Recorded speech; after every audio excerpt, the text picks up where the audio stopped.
یوم عاشورہ اللہ تعالیٰ کے عظیم دنوں میں سے ایک دن، عظمت والا دن ہے، عظمت والا دن ہے، ٹھیک ہے، جیسے کہ اللہ تعالیٰ نے ارشاد فرمایا سورہ ابراہیم کی آیت نمبر 5 میں اللہ نے فرمایا وَذَكِّرْهُمْ بِأَيَّامِ اللَّهِ، اللہ نے فرمایا کہا اور انہیں اللہ کے احسانات یاد دلا دو، اور ان کو اللہ کے احسانات یاد دلا دو، اللہ کے احسانات یاد دلا دو، ٹھیک۔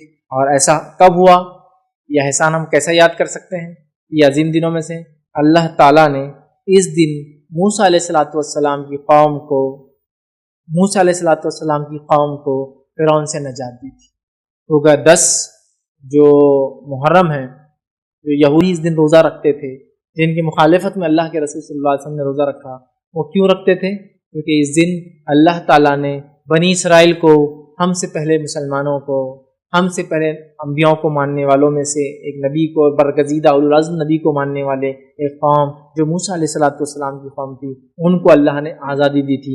وہ ہم سے پہلے ایمان لانے والوں کو آزادی دی تھی، اور اس فرعون کو اور اس کے لشکر کو ہلاک کیا تھا، گویا ایول کو، برائی کو اللہ تعالیٰ نے ختم کیا تھا اس دن۔ تو لہٰذا اس اعتبار سے یہ ایک عظیم دن ہے، اور اللہ کی جو ہے احسانات یاد دلاتا ہے یہ دن ہم۔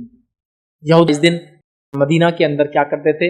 اس دن روزہ رکھتے تھے اور عید مناتے تھے، اور ان کی عورتیں زیورات وغیرہ پہنتی تھی، تو وہ لوگ پہلے سے کرتے تھے، ان کی عورتیں زیورات وغیرہ پہنتی تیار ہوتی تھی اس دن، ٹھیک ہے۔ تو بہرحال ایک عظیم دن ہے۔ تو اس نعمت کے شکر میں موسیٰ علیہ السلام نے اس دن روزہ رکھا تھا، اور اسی نعمت کے شکر میں بنی اسرائیل اور نبی اکرم صلی اللہ علیہ وسلم کے زمانے کے یہود روزہ رکھتے تھے، یاد رکھیے۔ اور اسی نعمت کے شکر میں جو موسیٰ علیہ السلام نے ادا کیا تھا 10 کو، ایک عظیم دن تھا جو کہ نبی اکرم صلی اللہ علیہ وسلم نے روزہ رکھا تو وہ سنت ہو گیا، اور اصحاب کو کہا روزہ رکھو، تو لہٰذا ہمارے لیے مستحب ہوگا کہ ہم بھی اس دن روزہ رکھیں، گویا ہم بھی پچھلے لوگوں کی خوشی میں شامل ہو رہے ہیں۔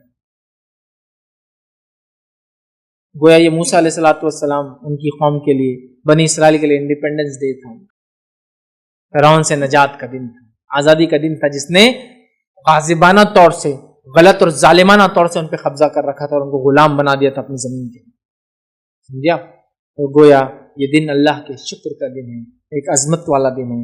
اسی طرح جو ہے ابن عباس رضی اللہ عنہ فرماتے اور کہتے ہیں رسول اللہ صلی اللہ علیہ وسلم جب مدینہ تشریف لائے تو یہودیوں کو عاشورے کے دن روزہ رکھتے ہوئے پایا، تو آپ نے ان سے فرمایا یہ کیسا دن ہے، یہ کیسا دن ہے جس میں روزے سے ہو، مطلب یہودیوں سے پوچھا تم روزے سے ہو، کیسا دن ہے؟ تو ان لوگوں نے کہا یہ ایک عظیم دن ہے، اسی دن اللہ نے موسیٰ اور ان کی قوم کو نجات دیا تھا اور فرعون اور اس کی قوم کو غرق کر دیا تھا، اور ایک روایت میں یہ ہے کہ ایسا دن ہے جس میں اللہ نے موسیٰ اور بنی اسرائیل کو فرعون پر غلبہ عطا فرمایا تھا، چنانچہ موسیٰ علیہ السلام نے بطور شکرانے کہ اس دن روزہ رکھا، لہٰذا ہم بھی روزہ رکھتے ہیں اس دن، یہودیوں نے کہا، ٹھیک ہے۔ تو رسول اللہ صلی اللہ علیہ وسلم فرمایا ہم تمہارے بنسبت موسیٰ علیہ السلام سے زیادہ قریب اور ہم مستحق ہے کہ ہم بھی روزہ رکھیں، ہم تو موسیٰ علیہ السلام سے تم سے بھی زیادہ قریب ہے، کیونکہ تم نے تو دوسرا دین اختیار کر لیا، ہم تو اسی دین پر جو موسیٰ علیہ السلام لائے تھے۔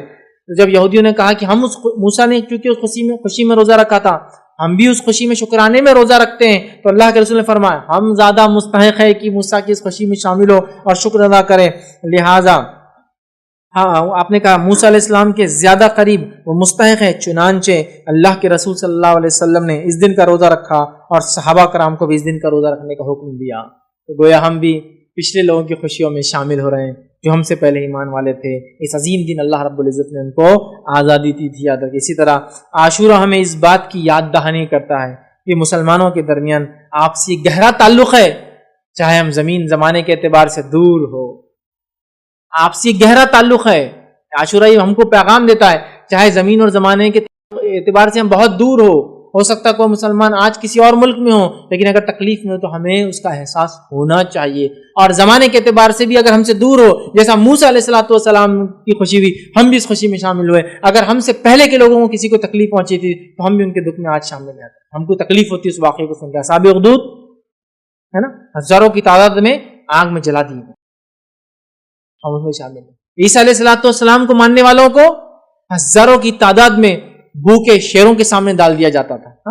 آپ کو معلوم ہے رومی حکومت، بازنطینی حکومت بننے سے پہلے، مطلب رومن امپائر جب تک عیسائیت قبول نہیں کیا تھا تو انہوں نے ہزاروں ہزار عیسائیوں کو جو عیسیٰ علیہ السلام پر ایمان لائے تھے بھوکے شیروں کے سامنے ڈال دیا، وہ تکلیف میں ہم بھی شامل ہیں۔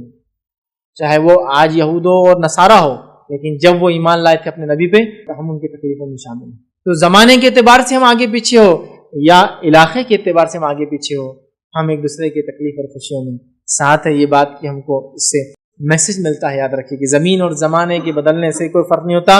ہم مسلمان آپس میں ایک دوسرے سے گہرا تعلق رکھتے، یہ میسج وہی تھا. اور کیوں نہ ہو، اللہ رب العزت نے قرآن میں یہ بات کہی، والمؤمنون والمؤمنات بعضهم اولیاء بعض. مومن مرد اور مومن عورتیں آپس میں دوست ہیں، اولیاء ہیں، ایک دوسرے کے مددگار ہیں. سورۃ توبہ کی آیت نمبر 71 ہے یہ، ایک دوسرے کے مددگار ہیں، دوست ہیں مومن مرد اور مومن عورتیں. تو یہ بھی پیغام ہم کو ملتا ہے. اسی طرح 10 کو جب موسیٰ علیہ السلام اپنی قوم کو لے کر نکلے اور سامنے سمندر تھا بڑا، بنی اسرائیل موسیٰ علیہ السلام کے ساتھ تھی، فرعونی پیچھے سے ان کا لشکر آ کر موسیٰ علیہ السلام کو گھیر لیا.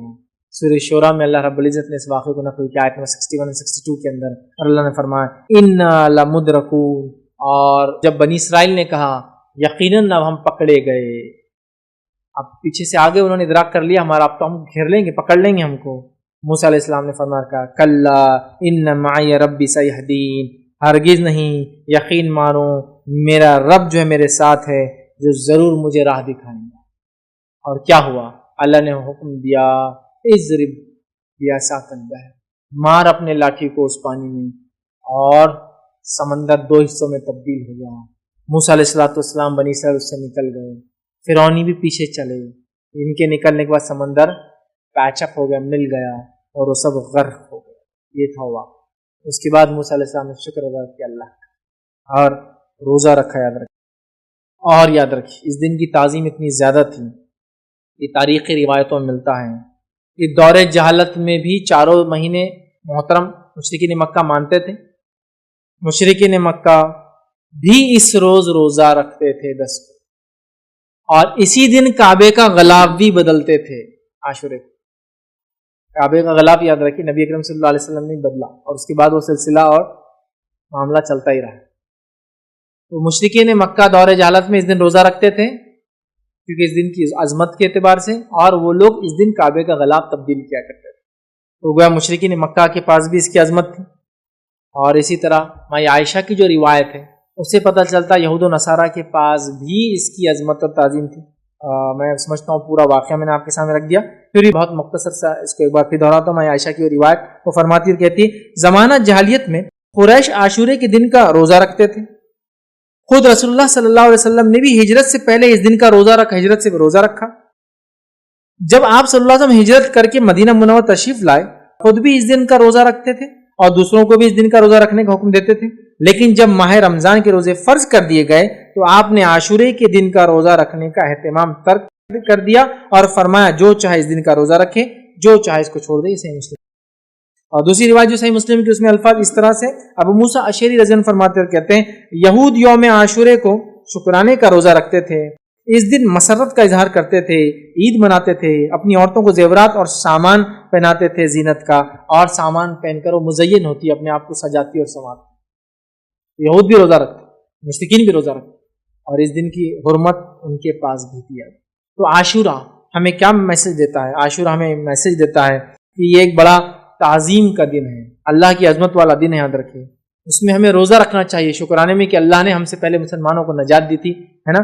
دوسرا، اللہ تعالیٰ نے دشمنوں کو مسلمانوں کے ہلاک کیا تھا اس دن. اور تیسرا ہمیں ملتا ہے کہ اس کارنامے کو ہم یاد کرتے ہیں اس دن عاشورے کے دن، اور روزہ رکھتے ہیں اس کے شکرانے میں. یاد رکھیں تو لہٰذا عاشورہ ہمارے لیے ایک میسج دیتا ہے، مسلمانوں کو ایک پیغام دیتا ہے. یہ پورا مہینہ بہرحال اپنے آپ میں بڑا اہمیت کا حامل ہے. ویسے تو محرم وہی مہینہ ہے جس میں نبی کریم صلی اللہ علیہ وسلم مدینہ ہجرت کر کے اس دن پہلی محرم تھی جب آپ مدینہ پہنچے تھے، اسی سے ہجری سن اور سال بہرحال چالو ہوتا ہے. تو بڑی اس کی عظمتیں یاد رکھی. تو یہ تھی 7 فضائل اس مہینے کی عادت.